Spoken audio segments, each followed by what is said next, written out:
লৈ আহিছো এটা ডাঙৰ খবৰ সমগ্ৰ ৰাজ্যৰ লগতে নলবাৰীতো কা বাতিলৰ দাবীত উত্তাল প্ৰতিবাদ কৰি নৰেন্দ্ৰ মোদী আৰু অমিত শাহক মুৰ্দাবাদ ধ্বনিৰে আসলতে এজেৱাইচিপিয়ে সাব্যস্ত কৰিছে প্ৰতিবাদ অসম জাতীয়তাবাদী যুৱ ছাত্ৰ পৰিষদ আৰু নলবাৰী জিলা সমিতিৰ উদ্যোগত এই প্ৰতিবাদ কাৰ্যসূচী ৰূপায়ণ কৰা হৈছে আৰু এই প্ৰতিবাদত আসলতে সমগ্ৰ নলবাৰী উত্তাল হৈ পৰিছে সবিশেষ জনাই আছো নলবাৰীৰ পৰা প্ৰণৱজ্যোতি কলিতাই কিছু মন্তব্য পঠিয়াইছে হেয়া দেখুৱাব খুজিছো নলবাৰীত কা বাতিলৰ দাবীত উত্তাল প্ৰতিবাদ আৰু নৰেন্দ্ৰ মোদী অমিত শাহ মুৰ্দাবাদ ধ্বনিৰে প্ৰতিবাদ সাব্যস্ত কৰিছে এজেৱাইচিপিয়ে অসম জাতীয়তাবাদী যুৱ ছাত্ৰ পৰিষদ আৰু নলবাৰী জিলা সমিতিৰ উদ্যোগত এই প্ৰতিবাদ কাৰ্যসূচী নাগৰিকত্ব সংশোধনী আইন কা বাতিল কৰি অসমত আন্তঃৰাজ্যিক পাৰপত্ৰ ব্যৱস্থা প্ৰৱৰ্তন কৰাৰ দাবীত অব্যাহত অৱস্থান ধৰ্মঘট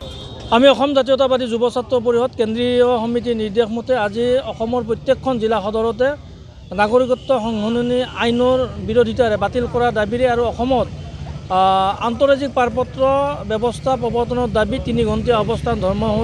ধৰ্মঘট কাৰ্যসূচী ৰূপায়ণ কৰা হৈছে আৰু আমিও নলবাৰীৰ মাজমজিয়াত পৰা আমি এই কাৰ্যসূচী ৰূপায়ণ কৰিছোঁ অসম জাতীয়তাবাদী যুৱ ছাত্ৰ পৰিষদে নাগৰিকত্ব সংশোধনী আইন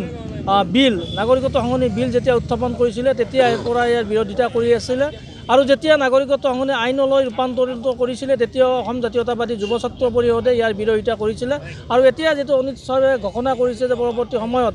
অতি সোনকালে কা প্ৰযোজ্য কৰা হ'ব বুলি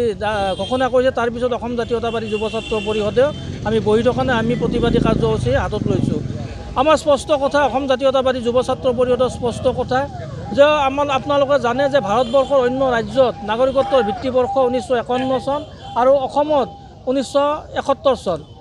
যে আমি 20 বছৰ 51 বা 71 আমি 20 বছৰৰ বিদেশী নাগৰিকৰ আমি বজা অসমে ইতিমধ্যে গ্ৰহণ কৰিছোঁ আৰু অসমে বিদেশী নাগৰিকৰ বজা আমি বহন কৰিব নোৱাৰোঁ জাতীয়তাবাদী যুৱ ছাত্ৰৰ স্পষ্ট মত গতিকে আমি আজি অৱস্থান ধৰ্মঘট কাৰ্যসূচীৰ জৰিয়তে কেন্দ্ৰীয় চৰকাৰক আহ্বান জনাইছোঁ অসম চৰকাৰক দাবী উত্থাপন কৰিছোঁ যে অসমক এই আইনৰ আওতাৰ পৰা বাহিৰত ৰাখক আৰু অসমত আন্তঃৰাজ্যিক পাৰপত্ৰ ব্যৱস্থা প্ৰৱৰ্তন কৰি অসমীয়া জাতিটোৰ সুৰক্ষিত ভৱিষ্যতৰ পথ সুগম কৰক অন্যথা অসম জাতীয়তাবাদী যুৱ ছাত্ৰ পৰিষদে ইয়াৰ পিছত ধাৰাবাহিক আন্দোলন কাৰ্যসূচী গ্ৰহণ কৰিবলৈ বাধ্য থাকিব গতিকে আমি অসমৰ মুখ্যমন্ত্ৰী মাননীয় হিমন্ত বিশ্ব শৰ্মা ডাঙৰীয়াক এই প্ৰতিবাদস্থলীৰ পৰা আমি আহ্বান জনাইছোঁ যে অসমীয়া জাতিৰ ভৱিষ্যতৰ কাৰণে আপুনি মাত মাতক আইনৰ আওতাৰ পৰা অসমক বাহিৰত ৰাখক আৰু অসমত নাগৰিকত্ব সংশোধন অসমত আন্তঃৰাজ্যিক পাৰপত্ৰ ব্যৱস্থাৰ প্ৰৱৰ্তন কৰক অত্যাধুনিক চিকিৎসা পদ্ধতি আৰু কাৰিকৰী কৌশলেৰে সমৃদ্ধ হৈ ৰাজ্যৰ সেৱাত মুকলি হ'ল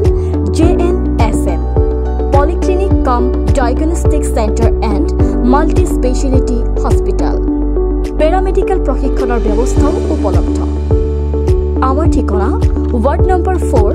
কৰিমচক মঙলদৈ দৰং অসম ফোন নম্বৰ